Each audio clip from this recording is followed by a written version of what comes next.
Beaucoup de commentaires ce matin dans la presse du continent après les propos tenus hier par le président français lors de la conférence des ambassadeurs. Emmanuel Macron, le président français, a déploré hier, rapporte Wolf Quotidien à Dakar, l'attitude des pays africains qui ont rompu leur coopération militaire avec Paris en la qualifiant d'ingrate. Je crois qu'on a oublié de nous dire merci, a affirmé Emmanuel Macron. Toujours selon lui, poursuit le quotidien sénégalais, la présence militaire française sur le continent a permis de sécuriser les pays sahéliens et d'empêcher l'avancée du terrorisme dans la région. Aucun d'entre eux ne serait souverain si l'armée française ne s'était pas déployée dans cette région, a-t-il déclaré. Réplique cinglante du Premier ministre sénégalais Ousmane Sonko, rapporte le journal. Oui, pour lui, c'est la France qui est à l'origine de la déstabilisation de certains pays africains. Ousmane Sonko cite la Libye.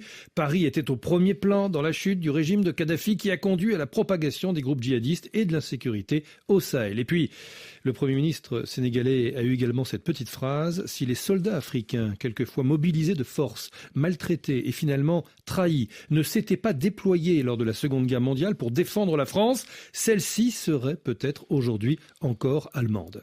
Le site panafricaniste afrique.com ne ménage pas non plus ses critiques envers le président français avec ce titre: Papa Macron sermonne une Afrique qui dit non. Oui, afrique.com estime que le président français a adopté hier un ton paternaliste, malvenu, et a fait preuve d'une mauvaise foi qui a atteint son paroxysme lorsqu'il a affirmé que la France était partie à cause des coups d'État.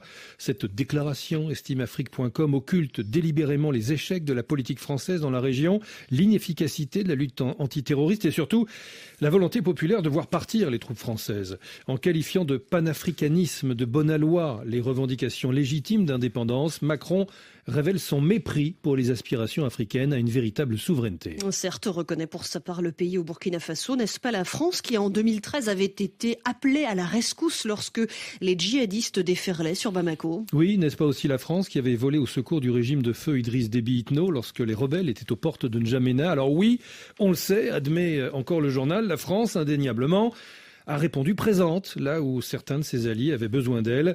C'est somme toute compréhensible qu'elle se plaigne d'être récompensée en monnaie de singe, sauf que tempère le pays, sauf que, faut-il le rappeler, la France n'est pas exempte de tout reproche, car pendant longtemps, elle a fait la pluie et le beau temps dans ses colonies, allant parfois, dans le meilleur des cas, jusqu'à dicter leur conduite à certains dirigeants africains, et dans le pire des cas, à fomenter des coups contre ceux qui n'obtempéraient pas. En un mot comme en mille, conclut le quotidien burkinabé, il n'est pas exagéré de dire que la France récolte ce qu'elle a semé. Elle est aujourd'hui victime de ses propres turpitudes.